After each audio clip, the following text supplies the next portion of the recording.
ఎలక్ట్రీషియన్ల దినోత్సవాన్ని పురస్కరించుకుని స్థానిక విక్రమ్ హాల్లో Godavari electrical workers trade union ఆధ్వర్యంలో 6వ వార్షికోత్సవం సందర్భంగా కార్యక్రమాన్ని యూనియన్ అధ్యక్షుడు బొజ్జ రామకృష్ణ ఆధ్వర్యంలో ఘనంగా నిర్వహించారు. కార్యక్రమానికి ముఖ్య అతిథిగా సీనియర్ సివిల్ జడ్జి జిల్లా న్యాయ సేవాధికార సంస్థ కార్యదర్శి కె ప్రకాష్ బాబు విచ్చేశారు.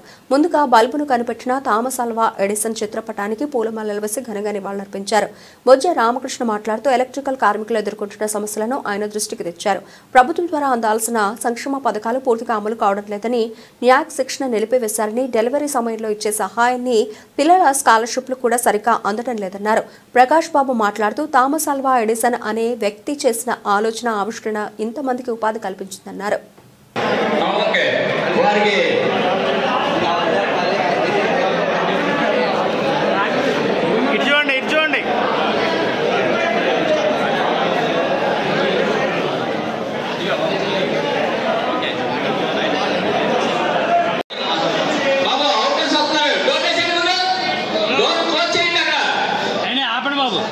డోర్ అంతా తేడా వస్తాయి.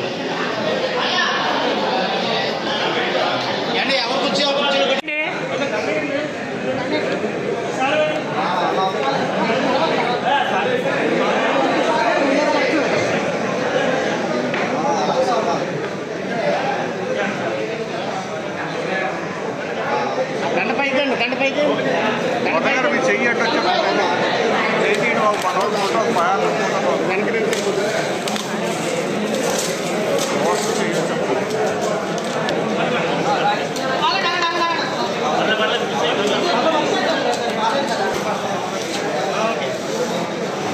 ఇటు చూడండి అందరూ ఒకసారి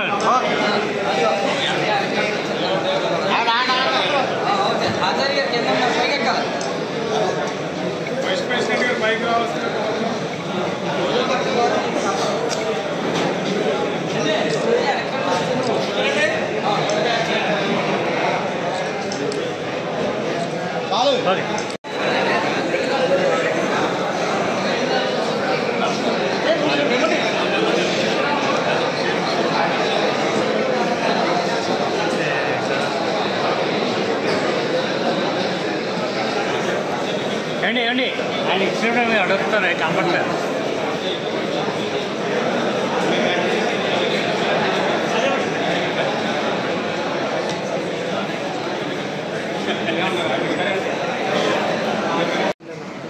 ఎప్పుడు కూడా సమాజం అభివృద్ధి పడాలి, మనిషి అభివృద్ధి చెందాలి అని అనుకున్నప్పుడు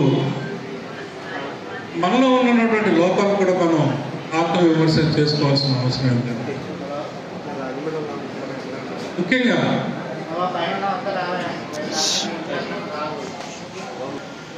ఇప్పుడు నేను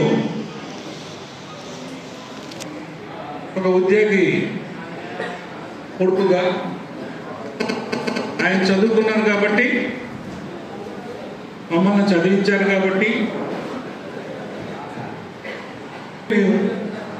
ఈ స్థాయికి రాగలిగాం.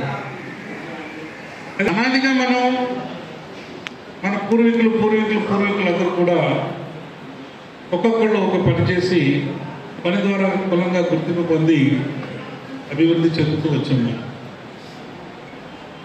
మనం చేయాల్సిన పని ఇప్పుడు ఏంటి? ఆనాడు కనుక ఈ బల్బే కనిపెట్టకపోతే ఇప్పుడు వాళ్ళు అడిగినట్టుగా ఇదే చీకట్లో నుంచోవలసి వచ్చింది. అంటే ఒక వ్యక్తి యొక్క ఆలోచన మారినప్పుడు వచ్చినటువంటి ఒక ఆవిష్కరణ, ఆ ఆవిష్కరణ నుండి వచ్చినటువంటి ఫలితమే మనం వాళ్ళు జరుపుకుంటున్నటువంటి దినోత్సవం. అలాగా ఉన్నప్పుడు మనం దినదిన అభివృద్ధి చెందుతూ ఈనాటికి ఇక్కడికి వచ్చాము.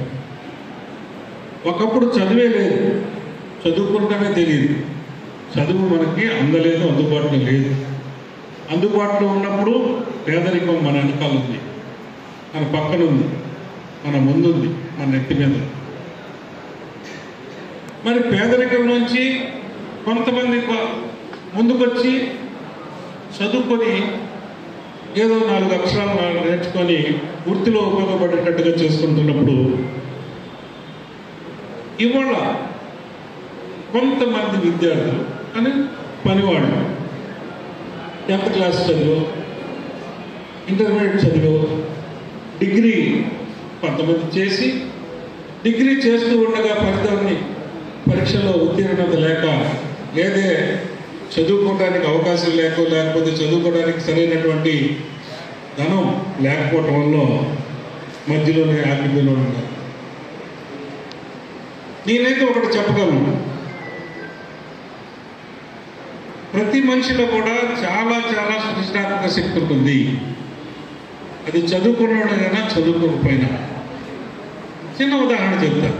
సర్కిల్ 2 ఆఫీసర్ గారు వారిని కూడా కార్తిక్ గారు 2 విషయాలు మాట్లాడాల్సిందిగా కోరుతున్నాను. ప్రకాష్ బాబు గారికి, అలాగే నా తోటి ఏడుగో గారికి, రామకృష్ణ గారికి, కార్మిక సోదరులందరికీ నమస్కారాలు తెలియజేస్తూ, ముందుగా మీ అందరికీ ఎలక్ట్రీషియన్స్ డే శుభాకాంక్షలు. ఉత్సాహంగా ఉన్నారు. మెయిన్ దీని గురించి నేను మీకు విషయం చెప్తాం అనుకుంటున్నాను. మనం ఏం ప్రవేశపెడితే బాగుంటుంది, కార్మికులకి ఎలా న్యాయం చేయాలని ఆయన ఆల్రెడీ ఇందులో భాగంగానే మన తెలంగాణ నుంచి మన వెల్ఫేర్ బోర్డుకి రావాల్సిన సెస్ వాటా కూడా మన ఆంధ్రప్రదేశ్కి తరలిస్తామని చెప్పి ఉన్నారు. రావాల్సిన స్కీమ్స్ అన్నీ కూడా త్వరలోనే మీ అందరికీ చేరుతాయి. కాబట్టి ఏమయ్యాయి అంటే చిన్నవి ఈ రిజిస్ట్రేషన్ రెన్యూవల్ ఎప్పటికప్పుడు అవగాహన లేక, ఆఫీస్ చుట్టూ తిరగలేక, రెన్యూవల్ గడుపులు దాటిపోయినా కూడా ఆయన నిరంతరం కృషి చేస్తూ మీరు వచ్చిన లాభాయన మిమ్మల్ని పట్టుకుని అవి కట్టించి ఎప్పటికప్పుడు రెన్యూవల్ కానీ, రిజిస్ట్రేషన్లు కానీ, మన ఈఎస్ఐ గురించి నన్ను అడిగినప్పుడు కానీ, ఈఎస్ఐ చేయించడం కానీ, మరి మీ గురించి తిరిగితే మన మేడం గారు చెప్పినట్టు 12 రూపాయలు, నెలకు 1 రూపాయి, సంవత్సరానికి 12 రెన్యూవల్ కానీ కట్టుకున్నారంటే కట్టుకోండి. త్వరలోనే అన్ని స్కీమ్లు అవడానికి దర్శించి అలాగే శుభ సందర్భంగా మా మిత్రులకి ఈ ప్రారంభోత్సవం కూడా జరుగుతుంది. మరి ఇంతవరకు కూడా మా యొక్క సమస్యలు, మా యొక్క బాధలు, మా యొక్క ఆవేదన, మా యొక్క కన్నీళ్లు అన్నీ కూడా మరి దేవుడు లాంటి మా జడ్జి గారి ముందు మేము పెట్టడం అనేది నిజంగా మాకు ఎంతో ఆనందకరంగా ఉన్నదని ఈ సందర్భంగా మనవి చేసుకుంటున్నాను. ఎందువల్లంటే కార్మికుడికి ఎంత వేదన ఉన్నది అంటే కడుపు మంట, కడుపు ఆకలి కేకలు. ఈ రోజున కేవలం 800-1000 రూపాయలు సంపాదించుకుంటున్నాడు అంటే 4 రోజులు పని లేని దుస్థితిలో ఉన్నది. మరి ప్రభుత్వం వారు ఈ యొక్క లేబర్ డిపార్ట్మెంట్ ద్వారా మాకు సరైన మార్గాలు, సూచనలు చేసి ఉన్నాడలా మరి మేము ఎంతగానో రుణపడి ఉంటామని ఈ సందర్భంగా మనం చేస్తున్నాం. అలాగే మరి కార్మికులకి ఏ కష్టం వచ్చినా సరే ముందుండేది మరి Godavari electrical worker trade union మాత్రమే.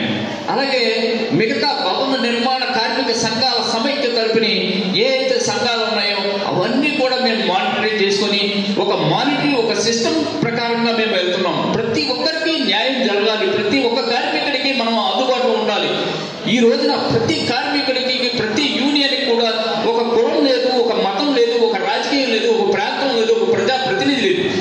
అందరూ కూడా కార్మికుల కులం మాత్రమే ఉన్నది మా దగ్గర. అందరిలో కూడా A grade, B grade, C grade లేవు. అంతా ఒకటే కులం, ఒకటే గ్రేడ్, అంతే తప్ప మాకు వేరే మార్గాలు లేవని సందర్భంగా మనం చేసుకుంటున్నాం.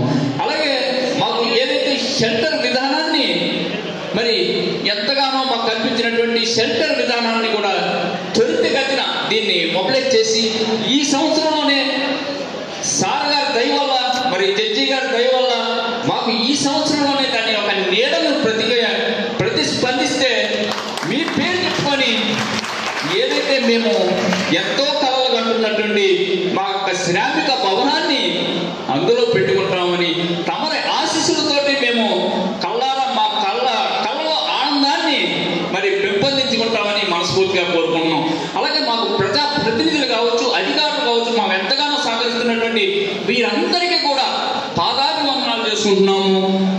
అలాగే రానున్న రోజుల్లో ఏ అయితే స్కీమ్స్ ఉన్నాయో ఈ స్కీమ్స్ కూడా ప్రభుత్వం పరంగా మాకు అన్ని